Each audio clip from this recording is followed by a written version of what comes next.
E aí, pessoal, voltamos dando prosseguimento ao nosso estudo da legislação. Professor de Souza, disciplina Legislação Militar. Estamos entrando na segunda parte do artigo 5.2 ao artigo 7.6. Para quem não sabe como é que eu divido o estudo da legislação, vai aparecer um card aqui em qualquer lugar da tela, remetendo ao primeiro vídeo onde eu ensino como é que eu divido, como é que eu faço para estudar a legislação da PM. Uma vez que eu também estou estudando para outro concurso, né? O concurso do CFO está aguardado. E hoje eu estou com a camisa do meu grupo. Sou ouvinte do G22, aluno na época simplíssimo, eu já coloquei de Souza, né? E quando eu virar só, vocês vão ver o símbolo do curso, alusão para o pessoal do G22, a primeira turma do concurso 2016, lá na ESP. Então, dando prosseguimento, vamos começar aqui com o estudo dos direitos. Artigo 52, direitos, coisa boa, direito dos militares estaduais. Tem um rol de direitos, eu não coloquei por inciso, porque tem alguns vetados, eu destaquei os direitos, tentei fazer algum certo resumo na estabilidade, quanto o porte de arma, quanto à assistência. Vamos estudar aos poucos. Quero que seja um vídeo rápido, para que assim a gente massifique o conteúdo. E não deixe de ler a letra de lei, não deixe de ler o seu estatuto. Direito dos militares estaduais, artigo 52. O primeiro direito que está lá é a garantia da patente e da graduação. Claro, patente do oficial, graduação, praça, em toda a sua plenitude, com todos os seus direitos, prerrogativos a ela inerentes. Então a garantia, eu ter a garantia que vai ser assegurada a plenitude da minha graduação de soldado, é um direito meu, elencado no artigo 52. Parece uma coisa boba, mas não, isso aqui é importantíssimo. Para ninguém chegar, como acontecia antigamente, e lhe expulsava de boca. Temos a garantia da patente. Quando eu falo em patente, eu me refiro ao oficial. Quando eu falo em graduação, eu me refiro às praças. Estabilidade, eu tenho a estabilidade para o oficial desde a investidura. Então, quando o oficial toma posse, ele é investido no cargo de oficial, ele já adquire a sua estabilidade. Já para a praça, é com mais de 3 anos de efetivo serviço.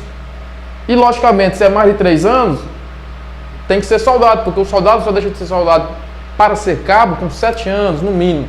Então, praça, estabilidade mais de 3 anos. Pode cair questões dizendo que o soldado adquire a estabilidade com mais de 3 anos também está certo, porque como é o nível inicial é soldado, mais de 3 anos o cara ainda é soldado, então ele adquire a estabilidade. Coisa rápida, outro direito, uso das designações hierárquicas, eu tenho o direito de usar a graduação, por exemplo, o nome do meu canal é Soldado de Souza, entendeu? Mas tem algumas situações onde eu não posso usar a minha designação hierárquica e a gente vai estudar mais no decorrer do estudo. Ocupação de cargo, eu estou ocupando o cargo, ocupar o cargo de soldado é um direito meu. Pensão, constituição de pensão, promoção. Aqui não precisa a gente explicar, detalhar tudo. Só precisa você saber quais são os direitos. Porque pode cair questões e aqui é um ambiente propício para criar muitas questões. Então é bom dar uma focada no artigo 52.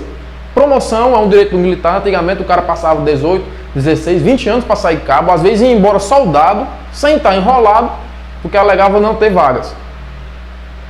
É reserva remunerada a pedido ou reforma. Então, o militar, todo militar, ele tem direito, depois de cumprir os requisitos, de pedir a reserva remunerada, pedir para ir para a aposentadoria, pedir para ir para a reserva remunerada ou a reforma, que é a reforma que se dá ex officio. Então, aqui também é um direito. As férias, afastamentos e licenças, nós vamos estudar também isso aqui detalhadamente. Direito do militar, exoneração a pedido. Eu tenho o direito de pedir para sair. Para quem não sabe, eu fui soldado na Polícia Militar do Piauí, da turma lá de 2015, formado em pico, só alusão para a galera do 2º pelotão. E quando eu passei no concurso daqui em 2016, eu pedi exoneração lá. Então, eu tenho direito, como eu uso o Piauí, que também lá a exoneração também é um direito. Então, eu tenho o direito, os militares estaduais têm direito de pedir para sair, é a exoneração. Exoneração a pedido. Porte de arma, eu quero dar uma ênfase aqui. O porte de arma, ele é assegurado, ele é um direito assegurado ao oficial e à praça. Tanto faz ativo quanto inativo, isso é a regra. Mas nós temos algumas exceções a essa regra, que é o porte de arma, ele pode ser tirado, suspenso ou restringido esse direito, como quando for dada uma medida administrativa acautelatória de interesse social, e quem despacha isso daqui é o Controlador Geral de Disciplina. Lembre-se, a medida administrativa acautelatória de interesse social, dizendo que o militar não deve portar arma, quem dá é o controlador. Outra, o militar inativo, tanto oficial ou praça, ele tem direito ao porte de arma, exceto se a sua inativação for proveniente de alienação mental. Nós sabemos que o militar em inatividade, ele está na reserva ou ele está reformado.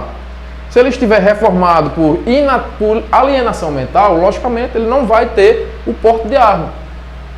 Outra medida que suspende o porte de arma é a condenação que desaconselha o porte. Isso tem lá no CPM também, numa decisão de algum para condenado por algum crime comum, também o juiz pode dar essa medida. Se for instaurado um processo regular contra o militar, um PAD, um conselho de disciplina ou um conselho de justiça, ao ser instaurado o processo regular, também suspende o porte de arma. Isso aqui é para as praças. Esses 4, tanto se dá para o oficial quanto à praça. Só que esse daqui se dá exclusivamente às praças, que é regulamentação a ser baixada pelo comandante-geral e legislação específica, essas são as praças. Não precisa ir atrás da portaria e nem da legislação específica. Basta saber que para as praças, além de ter essas 4 medidas, tem também a regulamentação a ser baixada pelo comandante-geral, que autoriza o porte de arma. Assistência, nós temos 3 assistências, né, do decorrer do rol de direitos. Assistência jurídica, a médica hospitalar e a psicossocial. A assistência jurídica, ela é gratuita e oficial do Estado. E interessante você saber que essa assistência jurídica, ela vai se dar quando você cometeu o S13, quando você participar do S13 de serviço ou no exercício da missão. Que vale bem o cara dar uma ressaltada. Por quê? Porque diz assistência jurídica gratuita oficial do Estado quando o ato que motivou essa assistência for praticado no legítimo exercício da missão. Não quer dizer que exclusivamente você vai estar de serviço para poder ter. Às vezes eu estou de folga, presencio um roubo, um assalto, porque eu sou policial 24 horas, eu intervenho e o desfecho da ocorrência se dá de maneira trágica para o marginal e eu vou precisar de uma assistência jurídica. Eu estava no legítimo exercício da missão, na missão de proteger a incolumidade da pessoa e do patrimônio. Eu tenho assistência médica hospitalar e psicossocial pelo hospital da PM, esse hospital não existe mais. Mas é bom você saber que no estatuto diz que tem assistência, é direito nosso, a assistência médica hospitalar e psicossocial pelo hospital da Polícia Militar. Livre acesso em serviço ou em razão do serviço a locais sujeitos à fiscalização PM-BM. Alguns entendem isso aqui como a velha carteirada, eu não entendo assim. Tem professores que dizem que a carteirada, a gente, por ser policial, a gente pode entrar num ambiente que esteja sujeito a ser fiscalizado pela PM. Mas eu levo muito em consideração que é em serviço ou em razão do serviço. As pessoas que alegam isso, eles dizem que não, por eu ser PM, por o meu serviço, em razão do meu serviço ser militar, PM ou BM, eu posso entrar. Eu não entendo assim. Eu entendo que ou estou em serviço, ou estou em razão do serviço, em alguma investigação, em algum levantamento, mais ou menos, não para curtir, eu quero curtir e porque eu sou policial, eu vou lá e vou ter o livre acesso, eu vou dar a carteirada. Não, eu não entendo dessa forma, mas o que importa você saber é que livre acesso, para nós é um direito, em serviço ou em razão do serviço, a locais sujeitos à fiscalização PMBM. Pronto, morreu. Você sabendo isso aqui, caiu uma questão sobre isso aqui, você vai matar a questão. Seguro de vida e invalidez, é um direito nosso também. Tratamento especial quanto à educação dos dependentes, pelos colégios da Polícia Militar e Bombeiro Militar. E, importantíssimo, isso aqui eu vou até grifar, porque isso aqui cai questão e muita pessoa erra. Esse direito, ele estende-se apenas aos militares da ativa. Não tem lá no estatuto dizendo que aos militares inativos também estende esse direito, aos militares da ativa. Como é que se dá esse tratamento especial? O colégio militar, suponha-se, abre 100 vagas para o processo seletivo e 20 vagas, um exemplo, 20 vagas são destinadas aos dependentes militares ativos. Então os dependentes dos militares ativos eles vão concorrer com outros dependentes de outros militares. E depois tem a ampla concorrência, mais ou menos nesse estilo. Recompensas ou prêmios, nós vamos estudar isso aqui também. Auxílio funeral, que ninguém quer, infelizmente ninguém quer, graças a Deus eu também não quero. Fardamento ou remuneração, que é fardamento ou valor correspondente, o QS. Ou eu recebo, ou o Estado me dá o fardamento, é um direito meu, ou ele me dá o dinheiro, o valor relativo ao fardamento para adquirir no comércio. Pelo menos uma vez ao ano, ao cabo e o soldado ativo. Então, todo ano, é para ser pelo menos uma vez por ano, mas todo ano, o cabo e o soldado da ativa tem que receber o fardamento ou o valor que vem no contra-cheque.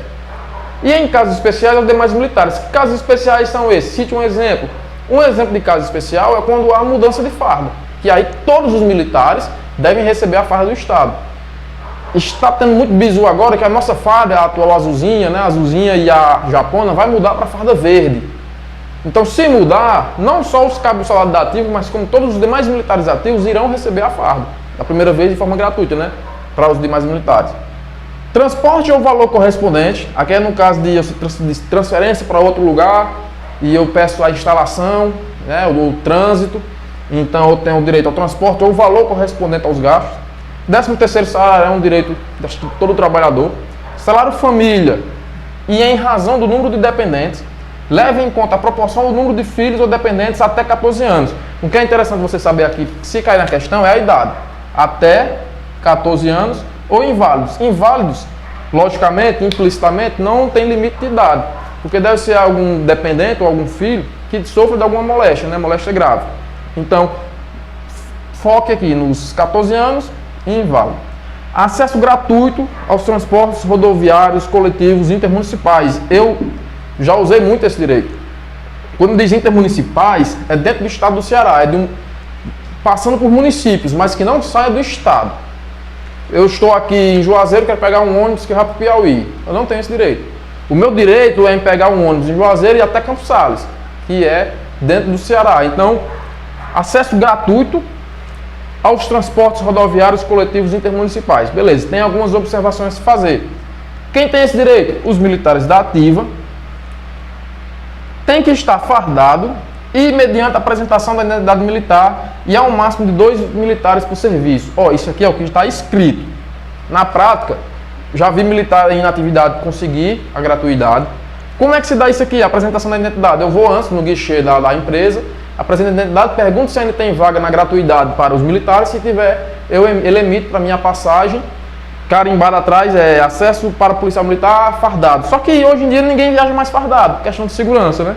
E 2 militares por serviço, isso aqui é respeitado. Mas isso aqui não, na prática, isso aqui é respeitado, você apresenta a identidade, isso aqui também não é muito respeitado não. Mas para a sua prova, militar da ativa, fardado, mediante a apresentação da identidade militar e no máximo de 2 militares por serviço. Isenção da taxa de inscrição em qualquer concurso público. Pessoal, é importante vocês lembrarem que é de qualquer concurso público, mas que seja da administração pública do estado do Ceará. Não vale para o concurso a nível federal, nem em outro estado, nem a nível municipal. É da administração pública estadual, do estado do Ceará. Da administração pública direta, indireta e fundacional. Então a taxa de inscrição no concurso, se for o concurso, por exemplo, da Cefaz do Ceará, nós, militares, temos direito à isenção da taxa de inscrição. Temos também o direito de afastar-se por até 2 horas diárias, antes do início do serviço ou antes do fim do serviço ou expediente.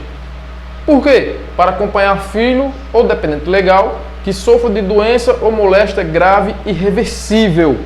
E é necessário comprovar essa necessidade de acompanhar e essa grave doença irreversível pela junta médica da corporação, junta de saúde médica da corporação. Como é que funciona? Eu tenho um expediente, né? O expediente da polícia funciona de 8 às 17. Então eu tenho um filho ou dependente legal que sofra de grave ou moléstia, que sofra de doença ou grave moléstia irreversível, uma doença que não tem mais cura. Eu comprovo, via junta de saúde médica, a necessidade de eu acompanhar esse filho. E se o serviço começa 2 horas, eu posso chegar lá apenas 10 horas da manhã até às 17. Ou eu chego 8 e saio 2 horas antes, né? Eu saio às 15 horas, 3 horas da tarde. Esse aqui é o direito. Tem o direito à alimentação, né? Porque antigamente tinha os ranchos dentro do quartel. Tinha os ranchos de cabo soldado, tinha o rancho de subtenente sargento, tinha caçamba dos oficiais. Hoje isso aqui vem em forma de QS. Gente, quando eu falo em QS, eu estou falando em dinheiro, viu? Que a gente na polícia chama de QS. Em alguns outros estados chama de QSJ. QS já vem no contra-cheque o vale alimentação. E diárias, que também vem no contra-cheque, quando eu me desloco a serviço. De onde eu trabalho para outro lugar. Seja no território nacional ou no estrangeiro. Se eu estiver em missão pela polícia ou em missão pelo bombeiro, eu tenho o direito a receber diárias. Terminamos os direitos. Aconselho que você estude, massifique, faça mapas mentais e resolva principalmente questões para massificar esse conteúdo. Vamos agora entrar no artigo 5.3 para terminar o primeiro vídeo da segunda parte do estudo do Estatuto, né, da legislação. vamos falar da elegibilidade do militar, artigo 5.3. Vamos destrinchar de maneira simplificada para que você entenda. Reforçando, não deixe de ler a letra de lei do artigo 5.3. O que é que diz? O militar alistável é elegível. O que significa isso? Que se eu voto, eu posso ser votado. Se o militar vota, e se ele pode votar, então ele também pode ser votado. Só que a gente tem que dividir aqui o seguinte, quanto à elegibilidade do militar. O militar com menos de 10 anos de serviço e o militar com 10 ou mais anos de serviço. Por quê, professor? Porque vai existir uma diferençazinha bem crucial. Se eu estiver menos de 10 anos de serviço, eu procuro um partido político, porque a gente não pode ser filiado a partido político, e eu digo, eu quero me candidatar nesse pleito, para vereador, ou para deputado, ou para governador, ou para presidente, na eleição, em geral. O partido político pega o meu pedido de candidatura e leva para a Justiça Eleitoral, apresentando o pedido de candidatura por um partido tal, leva para a Justiça Eleitoral. A Justiça Eleitoral vai e aprova, defere o meu registro de candidatura.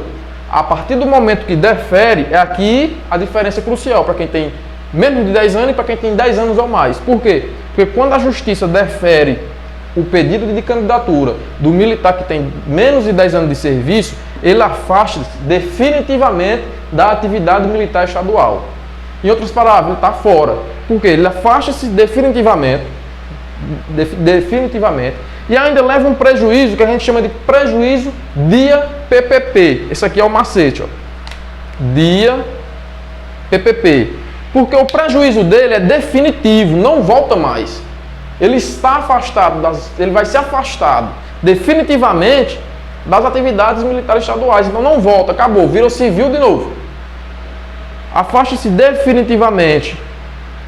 O prejuízo definitivamente imediato, ou seja, o partido a Justiça Eleitoral deferiu o pedido de registratura, imediatamente já publica-se em boletim o seu afastamento.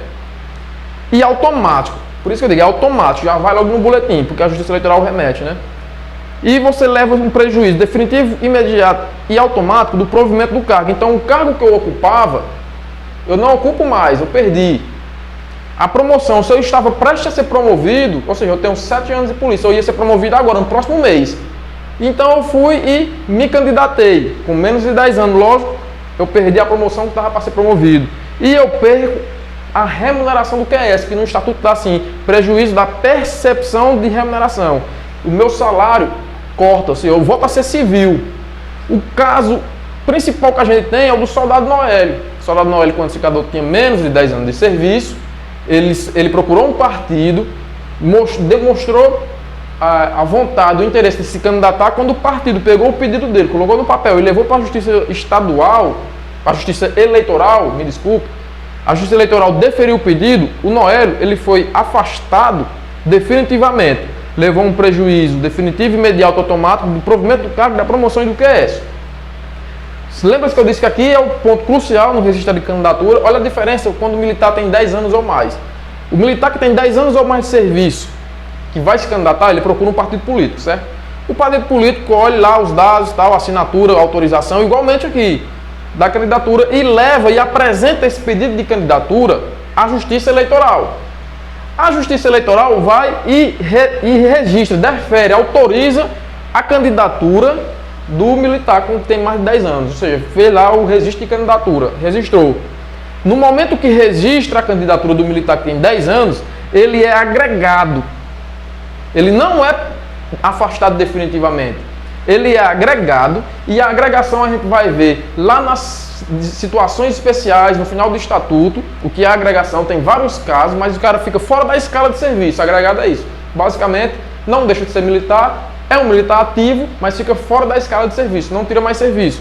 Então, agrega-se, ele não perde o QS, o salário dele continua caindo, e o ato da agregação é do comandante geral. Isso aqui você precisa saber. Por quê? Porque pode cair questão dizendo que o ato da agregação do militar que se candidata com 10 ou mais anos de serviço é do governador, ou do secretário, ou do controlador. E se cair qualquer um desses, você faz o xão e lembra que é o comandante geral. Entendeu? Beleza, ele se candidatou, né? Está agregado.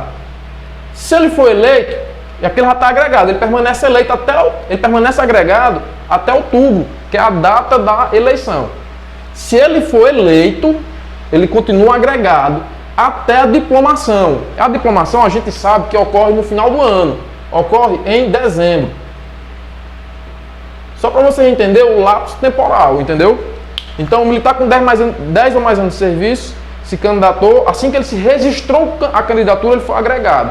Ele vai ficar agregado, porque aqui você faz o pedido de candidatura mais ou menos 1 mês e meio, 3 meses antes do pleito eleitoral, certo?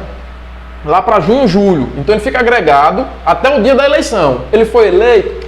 Foi. Ele foi eleito. Continua agregado, porque na diplomação dele, que vai ser em dezembro, ele vai ser transferido automaticamente para a reserva remunerada. Então ele vai ser transferido, quando eleito, na diplomação. Lembre-se, gente, na diplomação. Por que eu coloquei dezembro e outubro? Para você ter noção e ficar mais fácil aprender. Porque você vai lembrar que o militar com 10 ou mais anos de serviço, ele vai ser para a reserva remunerada, mas ele vai quando? Em dezembro, que é a diplomação dele. Então ele vai ser feita a diplomação. Na diplomação ele vai para a reserva remunerada automaticamente. Para a reserva remunerada, os proventos são proporcionais. Se o cara tinha 20 anos de serviço, ele vai receber equivalente a 20 dias no mês. Ele vai receber equivalente a 20 anos. Como é que faz? Era 30 anos de serviço, né? Em regra, era 30 anos de serviço. E cada ano equivale a um dia. Então, se o cara tem 20 anos de serviço, ele vai receber equivalente a 20 dias por mês, 20 dias do mês. Aí você faz umas contas aqui, uma regra 3 básica. Se em 30 dias o cara recebe 5 mil, em 20 dias ele vai receber quanto? Faz a regra de 3 e vai saber o novo valor dele referente a 20 dias por mês. É o valor que ele vai receber por mês. O referente a 20 dias, que os anos dele de serviço se converte em 100 dias para calcular os proventos que ele vai levar para casa. Mas ele não foi eleito. Chegou em outubro, ele ficou suplente. Então, quando ele fica suplente, ele tem, acho que até 48 horas para voltar. Aí ele volta para o serviço ativo. Ele não foi eleito, ele está apenas suplente. Se ele não foi eleito, ele retorna para o serviço ativo. Tem 48 horas para se apresentar. Mas se ele for convocado, vai dizer assim: ei, cara, surgiu uma vaga, tu quer assumir? Aí ele vai pensar: rapaz, é o seguinte, eu vou assumir. Se ele for assumir o cargo, então, ao assumir, não é mais em diplomação, nem nada, ao assumir, ele vai automaticamente para a reserva remunerada desse jeito aqui, ó, com os proventos proporcionais ao tempo de serviço.